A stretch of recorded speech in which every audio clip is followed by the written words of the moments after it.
All right, so now we've looked at the first New Deal and challenges to the first New Deal.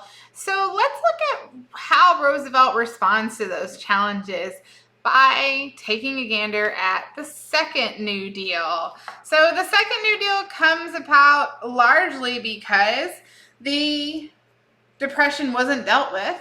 After the first New Deal is completed, we get all these measures in place, and we're still in the midst of a depression.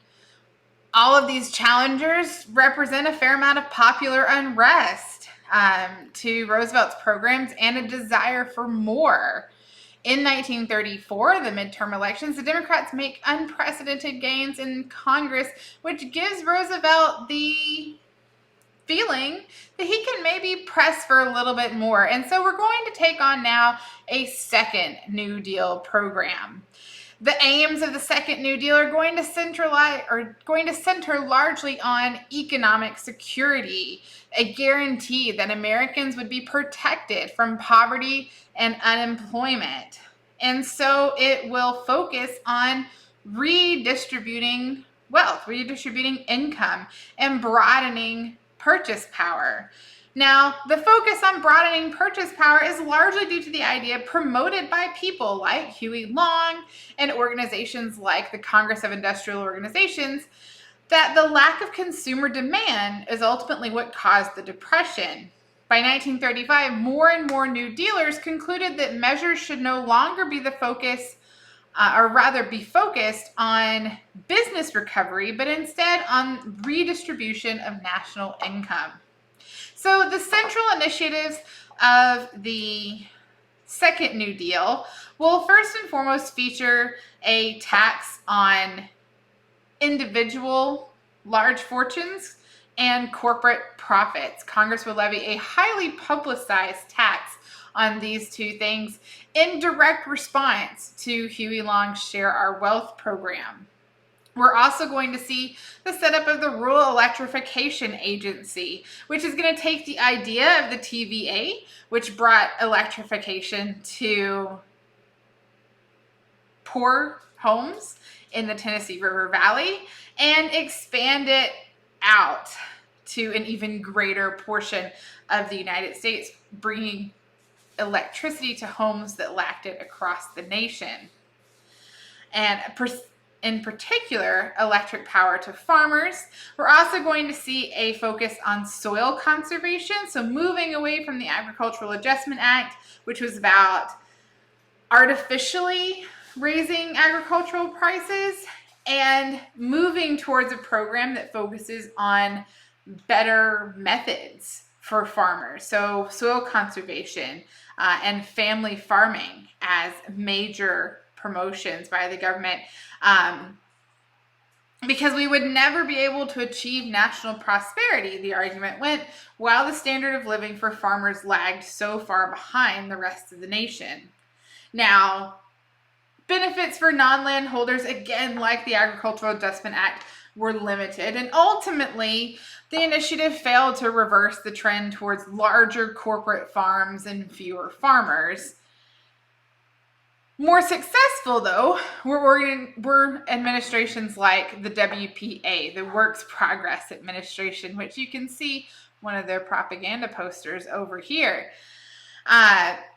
Previously, Roosevelt had curtailed federal employment for those in need in 1934, but he approved the establishment of the WPA. The WPA enjoyed mass participation, employing some 3 million people from every walk of life. It focused on constructing public buildings. It employed many out-of-work white-collar workers, as well as blue-collar workers, even some doctors and dentists and things like that. And perhaps most famously, it hired people like artists and photographers and writers and actors to do things like paint murals and take photo documentaries of people and of incidents during this period in time, to put on plays, to write guidebooks and local histories and things like that.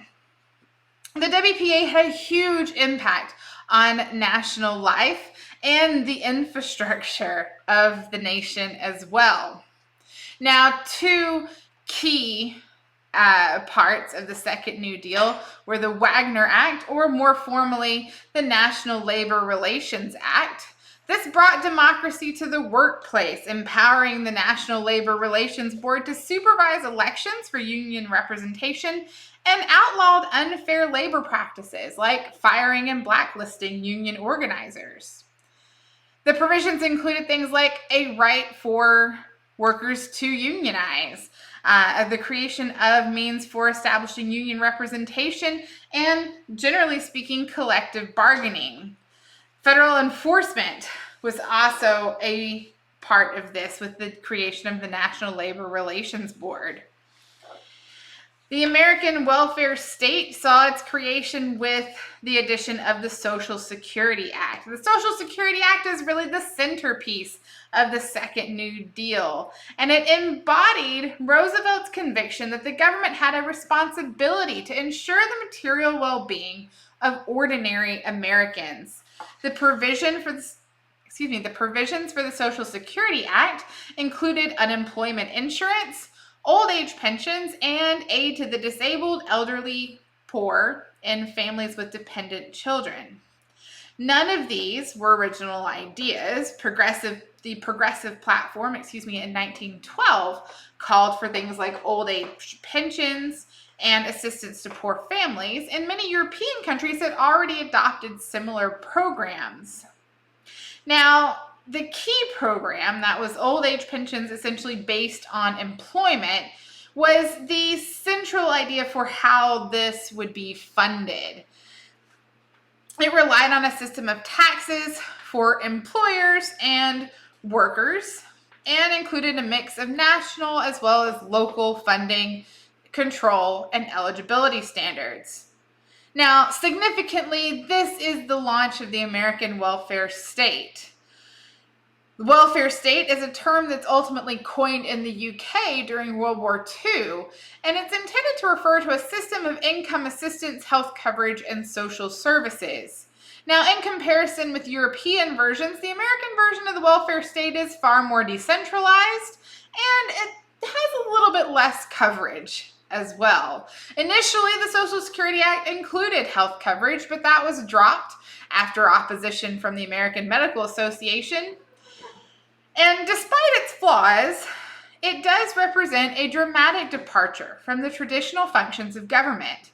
Questions went from whether the government would intervene during times of economic hardship to how the government would intervene in times of economic hardship. And the Second New Deal represents as well a shift of Roosevelt further towards the left, a little bit more radical. Now, that's going to gain him support, but it's also going to lose him some support. And it's also going to make us question a little bit what the meaning of liberty is now.